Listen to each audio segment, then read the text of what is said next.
A very warm welcome back to the Football Martin channel and the Football Martin podcast. This broadcast is available to watch on YouTube, but also available to download across all your major podcast networks. Thank you very much for tuning in. It is Southampton versus Stoke City tomorrow in the Championship. Southampton's first 3 p.m. kickoff of the season is here at last. Very much looking forward to this. 2 games remain to the first international break of the season. Can you believe it? We almost have an international break already, and the transfer window will finally slam shut next week. Thank God for that. And we will know what we are left with as we head towards the first South Coast derby of this season. So, our penultimate game before that South Coast derby at home is against Stoke City tomorrow. Mark Robins is now the Stoke City manager, and his side, they finished just 2 points above Luton Town last season. They just about stayed up because they had a disastrous season. We do have a guest from Stoke City joining us very shortly, Max. He's going to give us the Stoke City perspective. The Potters, they, though, have had a very good start to this championship campaign. A flawless start. The opening game, they won 3-1 against Derby County before a cup victory on penalties against Walsall last week. Last Saturday, they went to Hillsborough and Robbins' men. They thrashed troubling Sheffield Wednesday, a game that you would have expected them to win. It was a 3-0 victory, and Robbins said he was delighted with the hunger that his team are showing by scoring in the first minute of that game. They haven't been great on the road though. Stoke City, their travelling form has been pretty poor. I'm not convinced that will change tomorrow. I want your score predictions in the conversation below. But they will take heart definitely from the last 2 games. They, on the road, their form, like I said, isn't great. They've won 3 of their last 11 matches on the road, losing 6, drawing the remaining 3 since February the 1st. We have all the Saints team news coming up on the other side of our interview with Max from Stoke Fan TV. We'll react with everything that Will still covered in the press conference yesterday. And I will also be taking a look at a predicted lineup or 2 in today's show. But first and foremost, let's get our Stoke City fan in. We've got Max joining us from Stoke City Fan TV. And this is my favourite part of the show where I bring in my guest to preview the weekend's game. It's Max from Stoke Fan TV. Max, welcome along to the show. Before we get into all things Stoke and Southampton, where can we find you? Right, well, thanks for having me. Yes, Stoke Fan TV. Go check us out. We're on YouTube and we're on Facebook. So if you want to go follow another team that wears red and white stripes, go check us out. Honestly, we tend to do shows ad hoc, but we try and do at least 1 a week. And then I say on Facebook, we usually post a lot of videos from the matches, and sometimes we interview people, and just sit back and wait for the torrent of abuse from away supporters and all that jazz. So yeah, that's where you can find us. It's great fun. You do good content. Yeah, you do good content. I come across you a couple of weeks ago when I was looking at Stoke creators. I'm going to leave all your details in the show notes below, so make sure you do go check out Max and the team at Stoke Fan TV, and you'll be able to get all their reaction from the game at the weekend as well, from a Stoke perspective as well. I quite enjoy that, actually. I had the Ipswich guys on last week, Matt from Talking Town, and the first thing I did after our game with them at the weekend was go and get their reaction and their thoughts from their perspective, and I quite enjoy that. Great start to the season, first and foremost, Max. It's been a brilliant start, hasn't it? You must be really pleased. I'm shocked. No, we're cracking starts of the season. I'll be honest with you. Last season was awful for us. I mean, I know you boys. You come straight back down to the Championship, but equally, you're playing in a really tough Premier League. We were fighting relegation last season. It was, and we went through several managers. It was a torrid season. So the fact that we're top of the league is, at the minute, bear in mind we're only 2 games in, is outrageous. All the Stoke fans you talk to, they're all literally stoked. They're all super happy about it. Early days though, man. We gotta keep our feet on the ground. It's two games in. I mean, yourselves. you've come back down, but you've got a win and a draw against, as you said, you've just mentioned Ipswich there. They're both ex-Prem outfits from last season. So I'd say you guys have had equally as good a start, really. Yeah. No, it's been okay. It's turbulent because there's so much going on in terms of who might stay, who might go. Transfer business has been fairly slow for us. Before we talk about transfer business with you, roll back to the change of managers last year. Like you said, you went through a lot of managers. You stumbled across a very, very good manager right now. A man that I would actually taken at Southampton a couple of years ago in Mark Robbins. Yeah. He's a top manager, isn't he? You must be really chuffed to have a man come in with such pedigree. Yeah, absolutely. I mean, it was proper turbulent last season. I mean, we had Steve Schumacher in, didn't we, towards the end of the season before, and he kind of guided us to safety. And then they sacked him, which baffled us because I think at the time he had like the best record wins or something like that since Tony Pulis, win ratio. I think he had the best one since Tony Pulis. So when he went, that was mad. And then obviously Narcís Palach came in, Chico, and he was that didn't work out. So then they turned to Mark Robbins, and I remember at the time, because obviously I think he was let go, wasn't he, from Cov, and the fans were not happy about that, the fact that he was let go. And then word spread that we were getting Mark Robbins, and all the Coventry fans were saying to us when we were showing it, and there were comments coming in from the Coventry fans saying, "You've got a really top manager there. He's going to serve you well." They really didn't want they didn't want to see the back of him. They understood the situation, but they didn't want him to go like that, I don't think, considering what he'd done for the club. So now he's come in. He's been at Stoke now for, it feels like forever, to be fair. I'm just happy we haven't sacked another manager. But it's kind of weird because I think when we looked at it statistically, his start to management at Stoke wasn't that much better than Palach, who before him, I don't think, something like that.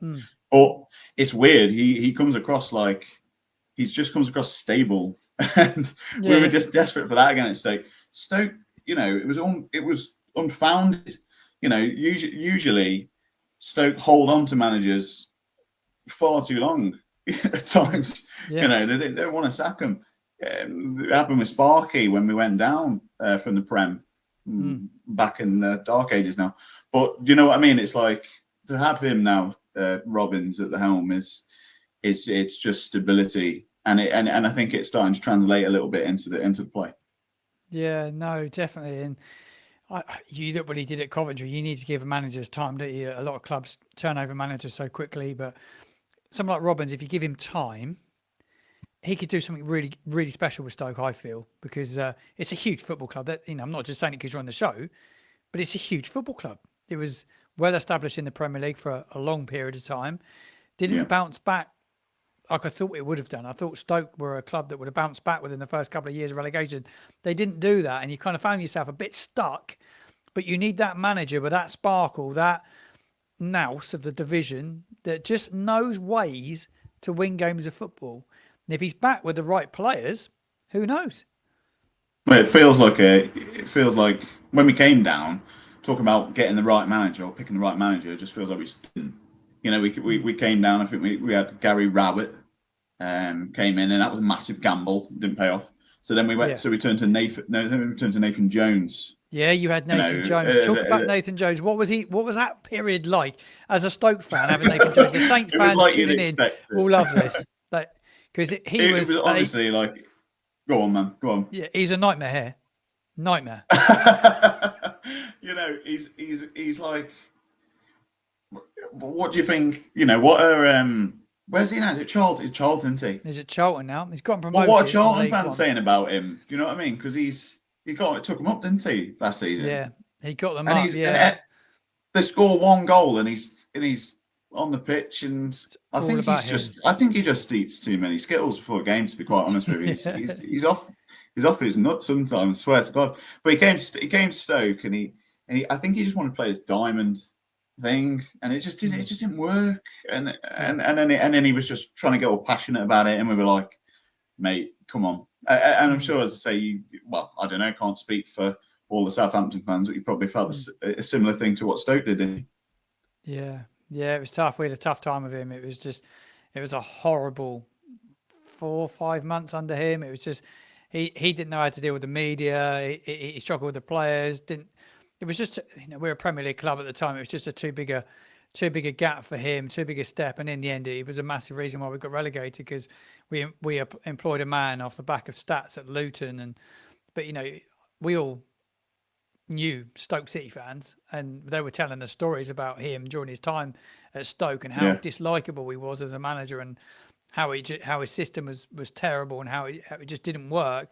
And I feared the worst when he come in, and we ended up getting relegated at the end of that season. It was just a disastrous appointment.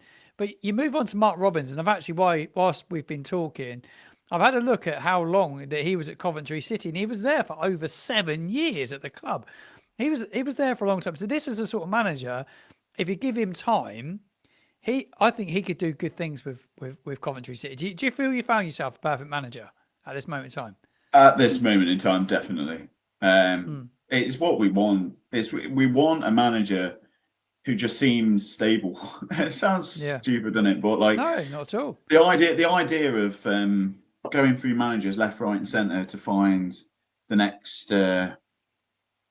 Ranieri or whatever that's going to win the league you see clubs are chopping changing all the time. I'm just so happy. I think if he's given the opportunity to sign some of the players he does, which it seems. I mean, we've had a bumper transfer window so far, and it's not even over. How's the window been? Talk to us about the window, like for anybody tuning in that doesn't know what Stoke has done. It's been busy, insanely good, I think. I was going to ask yourself actually. Who Southampton brought in, and how's their squad changed since you've gone down? I've not. Not huge changes. I admit, I'm sorry, Saints fans. I admit I haven't done my research coming into this. But I've brought you on to kind of get the Stoke perspective, but from a Saints perspective, mate, we've had a bumper. We've had such a bumper transfer window. I mean, first things first, we look at the players we kept.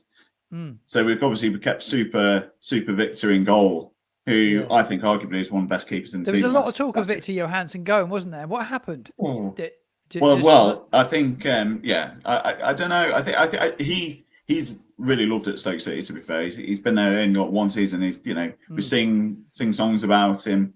He honestly, and he is mega. I don't know. I think maybe his distribution at times, his feet, maybe they kind of let us talk to. He's not the tallest keeper, but last game against Sheffield, and he's pulling off if you haven't seen it, mega. What a save from that overhead kick.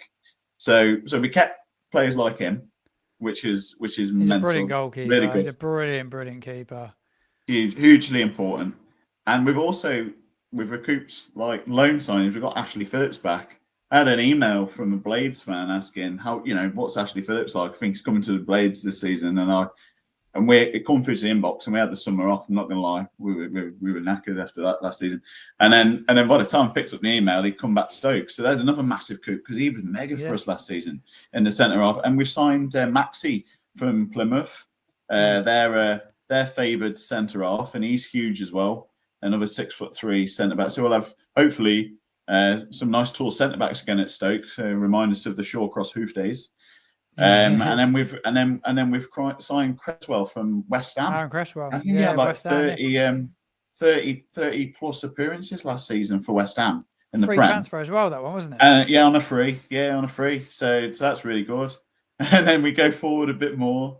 We sold Wouterberger, but then we did well to keep him as long as we did. To be fair, there was rumours he was going in Jan. We sold him to Hoffenheim. I don't know what for, but rumours it was good.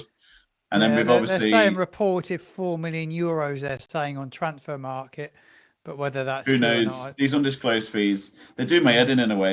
I get why they do it, but they do my head in because they just stoke the fires if they're for the fans.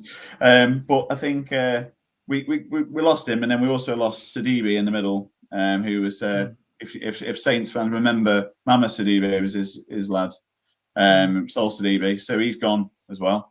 But what we did is obviously we brought Nzonzi back in on a free, a 36-year-old Nzonzi. If Nzonzi's half as good at 36 as he was when he was last playing for us, he'd probably be one of the best players in the league. So he was insanely good for us before. In the Prem, he's immense. And look what happened when he immediately left Stoke. Part of the World Cup squad and all that jazz. So obviously got him in the middle as well. And then you look around that centre of the pitch, and we've managed to keep hold of some of the other players. And then there's rumours about other players coming in and in there as well, which I won't go into right now because I want to look at the front now, because we've obviously signed Obama on a loan from Man City, and he scored 2 and 2, which is unheard of for strikers at Stoke.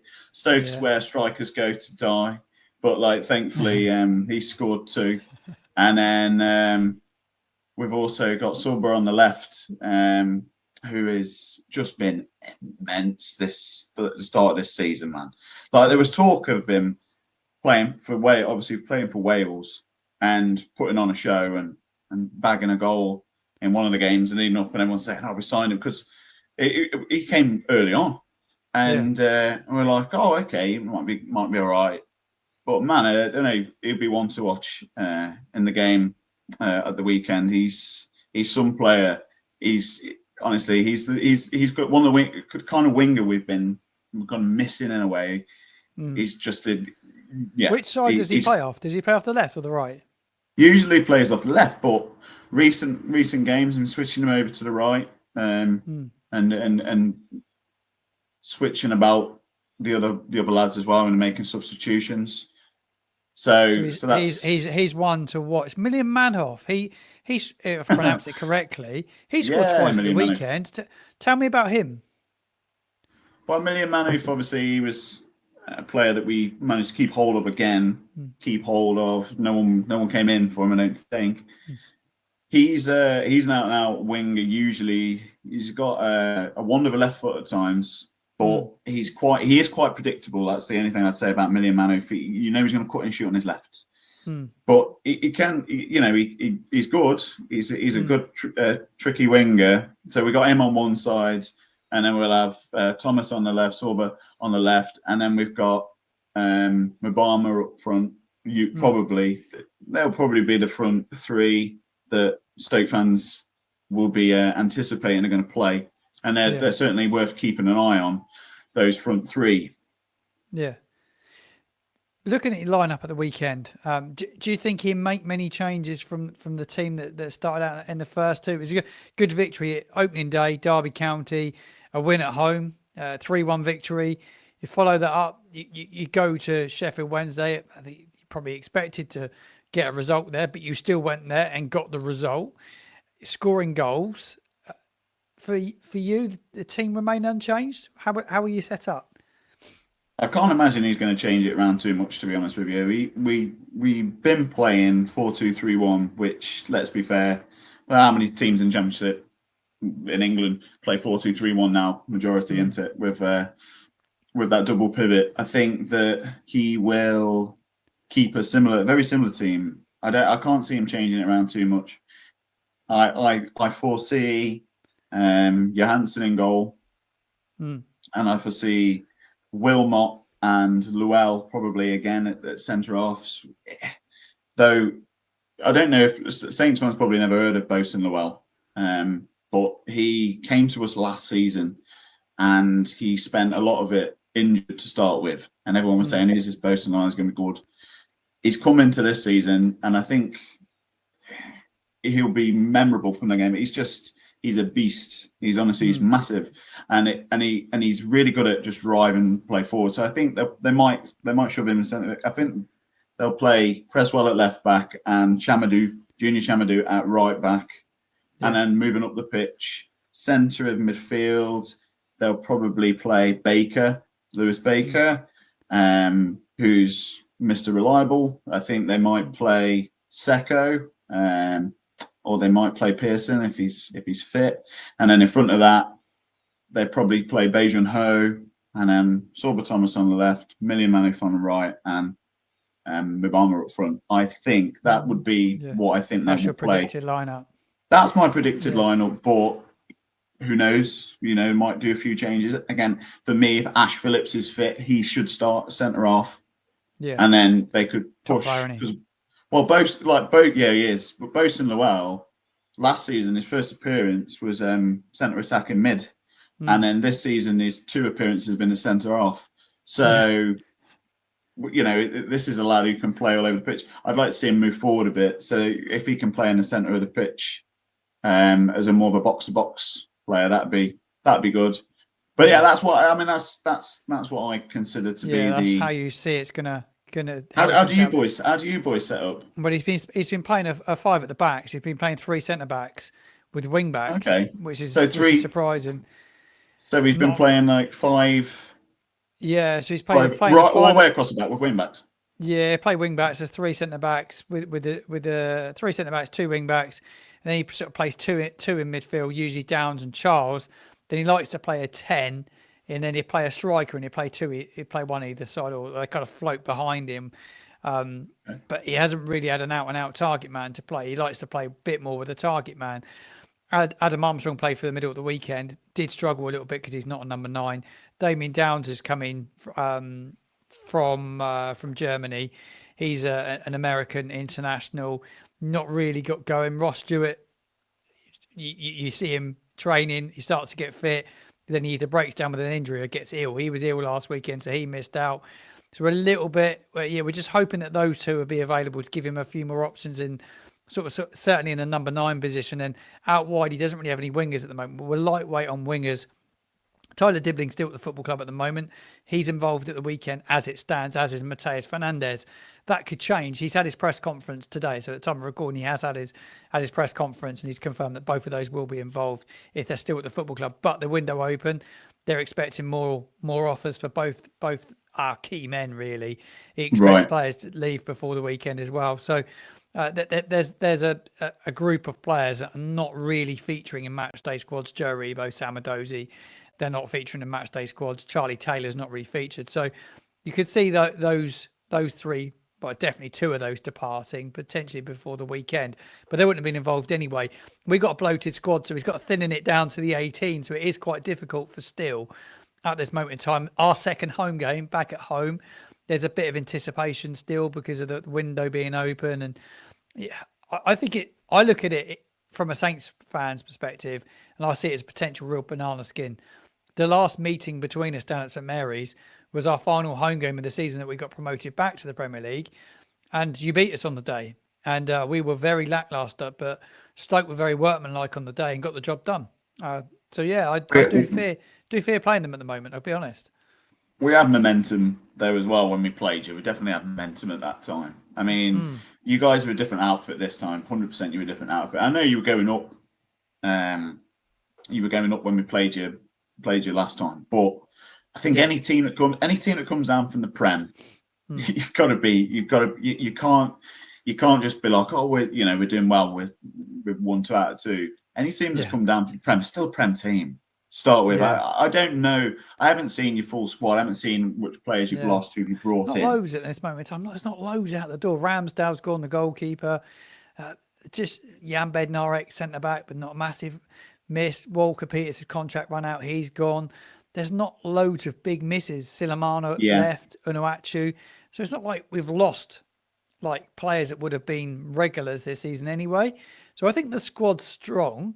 How do you think Stoke approach this one, Max, at the weekend? How would Robbins go about taking Saints on? Do you think he'd come and have a go? Or is he the sort of manager, do you think he'd come back and a lot of teams will come this season and they will literally play a low block. And it's very hard for us to play through sides.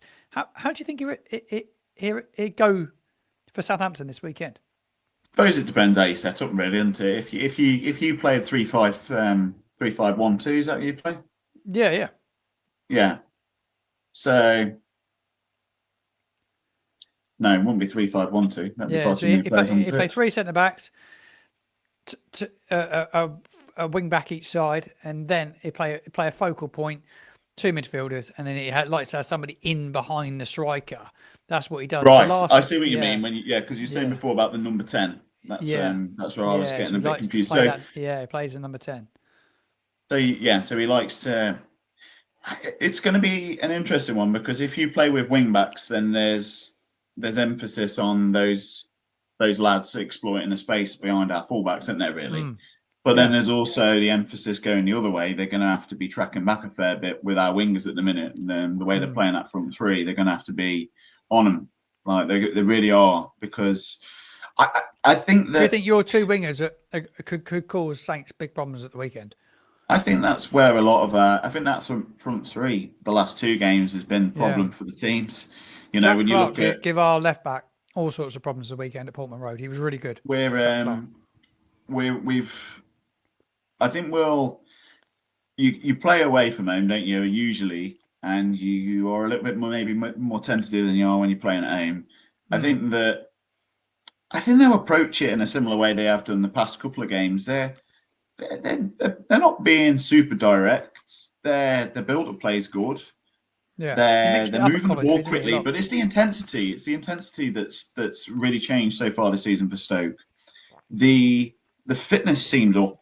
Like last season didn't seem super fit. Like the players Okay. didn't seem like super fit. The they didn't seem like they were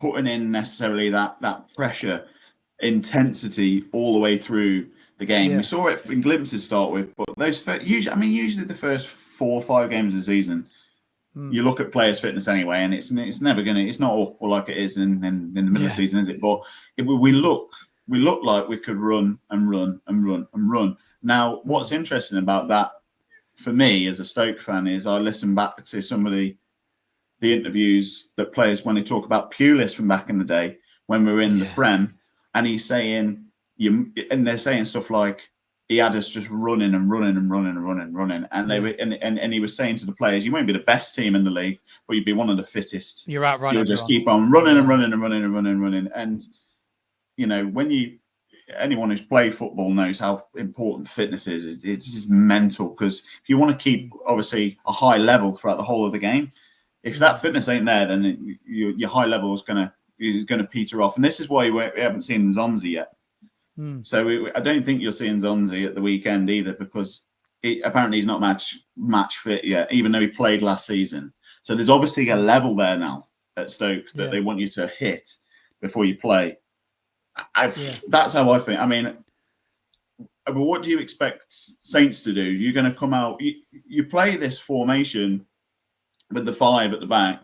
That's considered quite a defensive formation at times, Yeah. isn't it? It can be. I suppose it depends how it's used. When you look at like, I suppose the most famous one is Gareth Southgate recently. Anyway, playing at a Yeah. very defensive. The Thing. big What do you guys think? yeah, but it could change because you don't know what's going to happen in the window. Like at the time of recording, we're anticipating players going out, but I haven't really thought. Could anyone come in before the weekend? Like left back, he's pretty much covered. Right back's a bit of an issue. There's no doubt that they'll be probably looking in the market for a right back. Can they get someone in to start playing with a back four? Because that's probably Right. what Steele wants to do. And that gives him an opportunity to get players up the field. He likes to go at teams, high energy. We're fitter than we were, so much fitter than we were a year ago. Like we are like head and shoulders above where we were in terms of fitness level. He's really drilled the players. And he's even said in his press conference this afternoon that he really worked them hard yesterday. And he said like levels going, they're just pushing them and pushing them. So I think they'll be fit. They want to be on the front foot. They want to get the ball forward a lot quicker. Crosses in the box that they need Stewart fit, they need a Downs fit, and they need to start playing with a back four. I just love the fact that you just don't know what could happen between now and the weekend. You could see a player go out, but we've signed 2 players so far: Joshua Kwasi, a centre back, Damien Downs, a centre forward. And that's all we've got in. We need a right back, we need a backup goalkeeper, we need another. We need a number 10, and we need a winger. So we need players in. Is Adams left? Is Adams No, left? he's So he's still gone. there? Yeah, he left. He's gone as well. Yeah, he left when we got promoted back to the Premier League. He stayed with us for the last championship campaign. Massively. He was one of our really important players last time around the championship. massively Really? underrated by a lot of people. Yeah, he was. I must have missed that. Yeah, I thought he was there with you last season. yeah, no, he left. Yeah, he held the ball up a lot. He's strong. He was big. He'd bring people into Yeah. play, and we never replaced him. Our biggest concern is where the goals come from. We've not scored a lot of goals in pre-season. We haven't looked like scoring a great deal of goals. We look very toothless at this moment in time. They're looking at a midfielder called Edward Spartsien to play in the number 10 role. He's playing in the Russian Premier League at this moment in time. They're trying to get him in. They've been looking at championship players. There's a lot of talk about Finaz at Middlesbrough. He could potentially be an option. And they're also looking, they're looking at wide men as well. There was talk of Tom Fellows at West Bromwich Albion as a winger. We need a winger, but I don't think Spurt's going to get done for the weekend by any stretch of imagination. I just can't see it happening before deadline day. So we're in for a really busy final week. That's for sure. You'd still anticipate some more signings before the window closes? Yeah. I'd anticipate 4 in.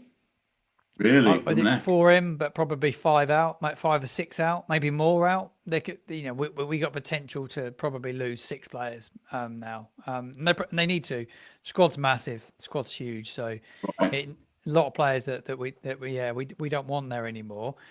I was going to say, do you consider them like Deadwood, Driftwood, these players that you get rid of? Not important, really. Yeah, contracts are ticking down, but like to Joe Rebo, you need to move them on now, and that's going to be it's a big thing, isn't it? The Saints want a lot of money for Fernandez and Dibbling, so we've been doing transfer shows. I've been talking about it a lot. I cover their names all the time. It's kind of got a bit boring now because I'm talking about a different link to a different club every day.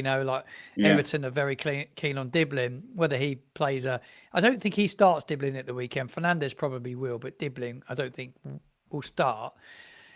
On paper, you won your first 2 games. You play a newly relegated side with parachute payments. Still a lot of players from last season. What is, Max, your score prediction for the game?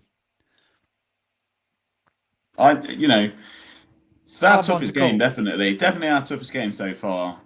I think. I'm honestly thinking that it could be a draw. I'm thinking it could be a 2-2 or something like that. I think both teams are going to come at it.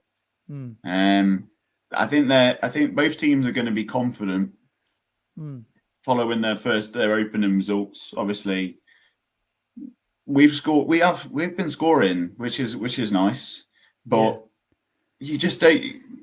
We're playing. I say we're playing an ex-Prem team. All of a sudden, it's a big jump for me.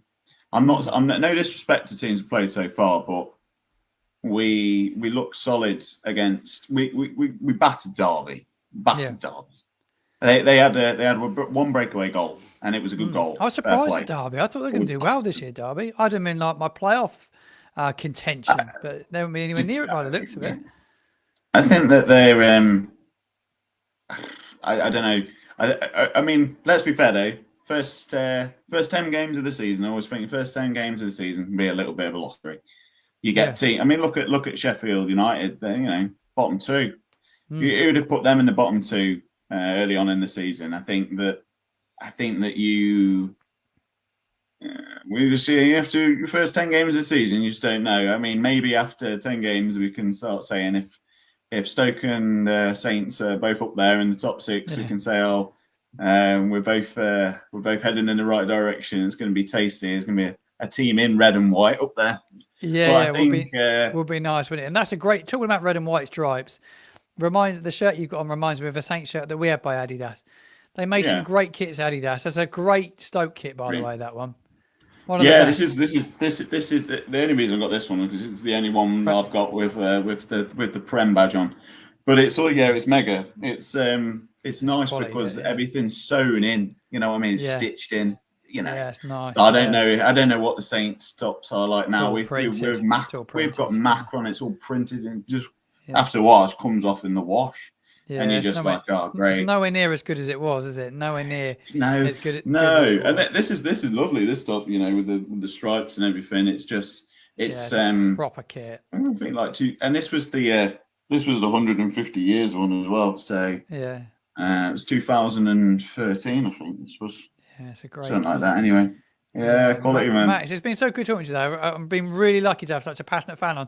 But you know what I loved about this show, and everyone agreed with Go me. on, You've man. had a smile on your face the whole time you've been here, and you spoke with such passion about your football club, and that's what the channel's all about. I like to bring on fans that have got a real love for their club that can give us a really good insight. You watch Stoke week in, week out.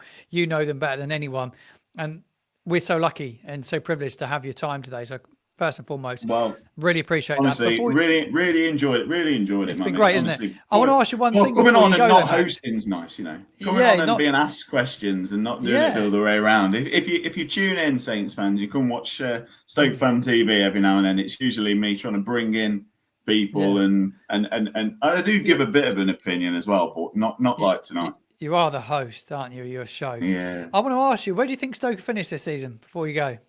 Oh well. Anything anything above I don't know. I don't know, Stoke, because it's the hope that kills you. Yeah, Honest to God, yeah. it's the hope that kills you, Stoke. It Because is. Yeah.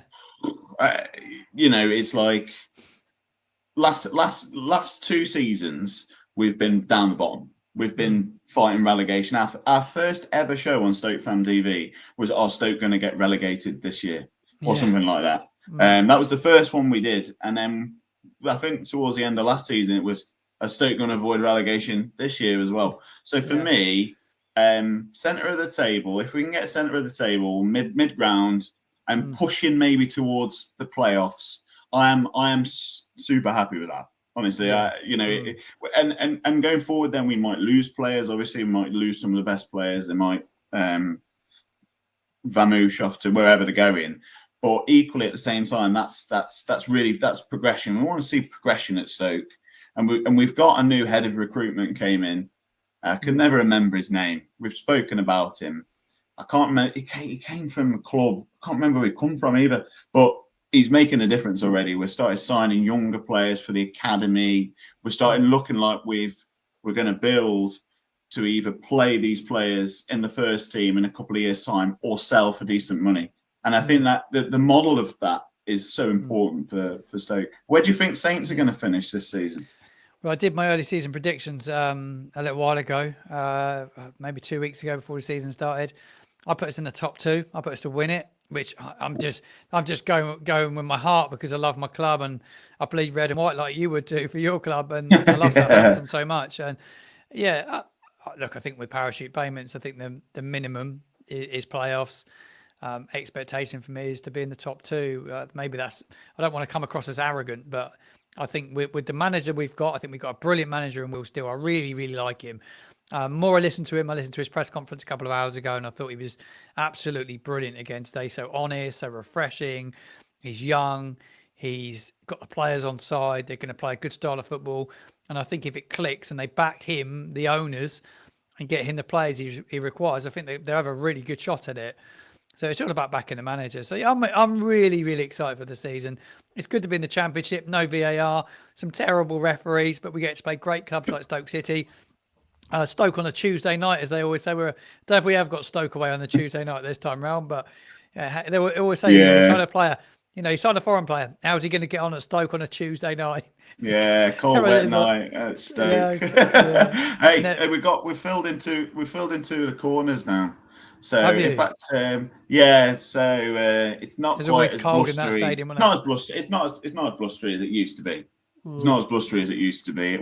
It did used to be a fortress, didn't it? It did used to be, Yeah. especially in the Prem days.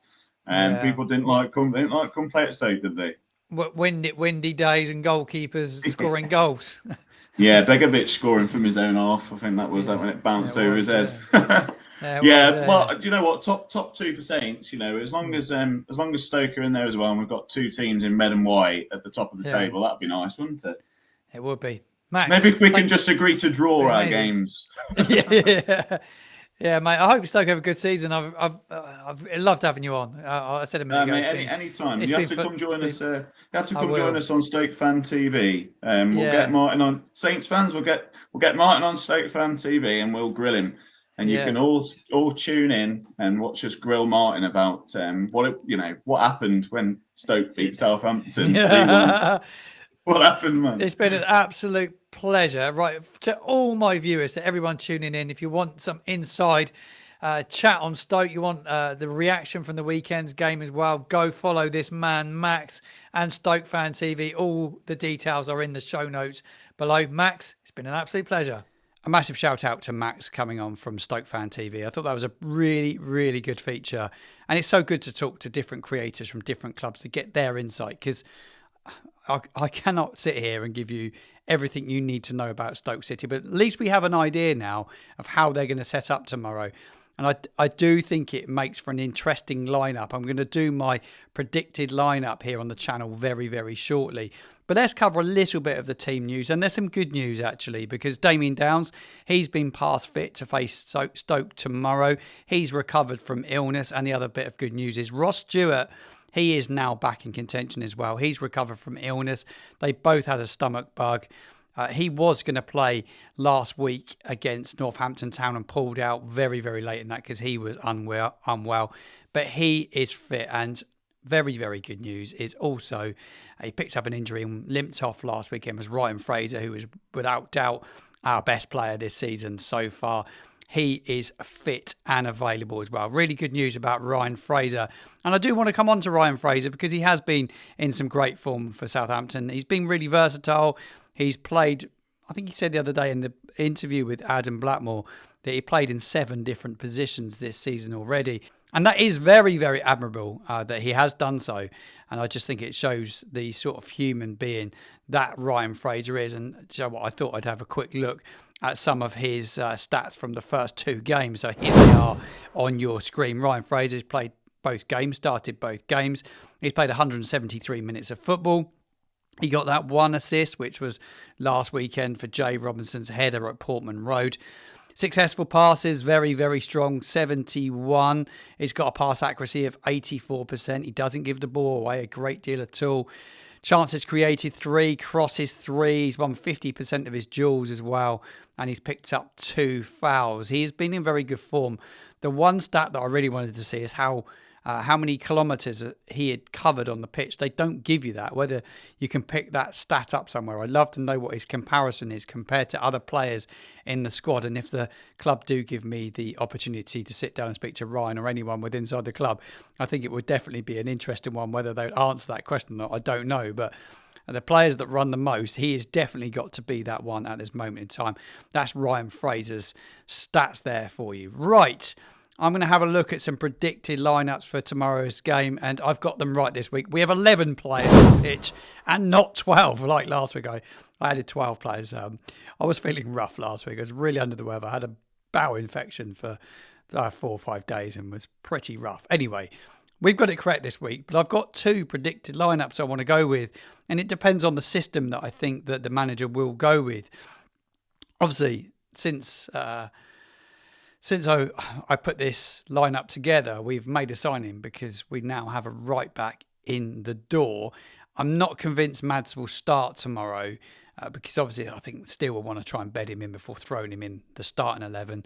But Bazunu is in goal, first name on the team sheet. Will he go with a back 3 and leave it unchanged? I think there's a good chance that it stays unchanged. Quasi, a lot of people saying in videos and in content that I've produced right the way across the platforms that he is not good enough. Absolute nonsense. He was doing absolutely fine until a week ago when he had a really tough game against a side that played a high press on us and a very good side. We won't play a better team this year other than Ipswich Town, in my opinion. Jack Stevens was superb last weekend. Harwood Bellis is rusty, but I do think the 3 of them will probably start. Ryan Manning has to start left back for me, though that could be Wellington, but that would be what I would nail it down as.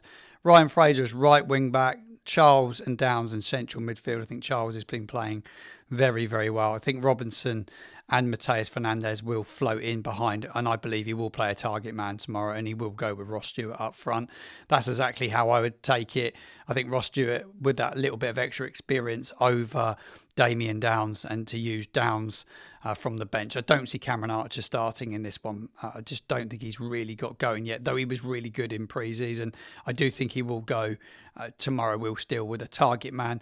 I've got 2 predicted lineups. I'm kind of looking if we're going with a 3-4-2-1, or will he revert to a back 4? I'm not sure that he will go with a back 4 just yet, but the way from what Max was saying, how Stoke set up, and they start with a back four and they play wingers. Would it make sense to go with a back four and try and deal with their wingers a bit better than pinning our wing backs so far back? I just think you lose something by playing wing backs. This is what I would love to see us go with potentially. The only big question mark for me would be whether Adam Armstrong starts. Does he go with a bit more pace, but potentially Cameron Archer? That's how I would probably set up tomorrow if I was Will Steele. Fernandez playing in sort of like in the 8 role here, and I'd have Robinson and Armstrong supporting Ross Stewart. But for me, Ross Stewart starts up front tomorrow. Give me all your thoughts on my predicted lineup. I'd love to get your opinion and your thoughts ahead of this one. Make sure you stay tuned to the channel. If you're tuning in on podcast format, head over to YouTube this weekend. There'll be fan cam full match reaction from the game as well tomorrow within about half an hour of kickoff here on the channel, and there will also be some fan cam dropping over the weekend. It's bank holiday weekend as well, so we'll have that little bit more time to put that little bit more content out here on the channel. Look forward to seeing you at St Mary's tomorrow if you're going. If not, have a great weekend, and I'll see you in another video very, very soon.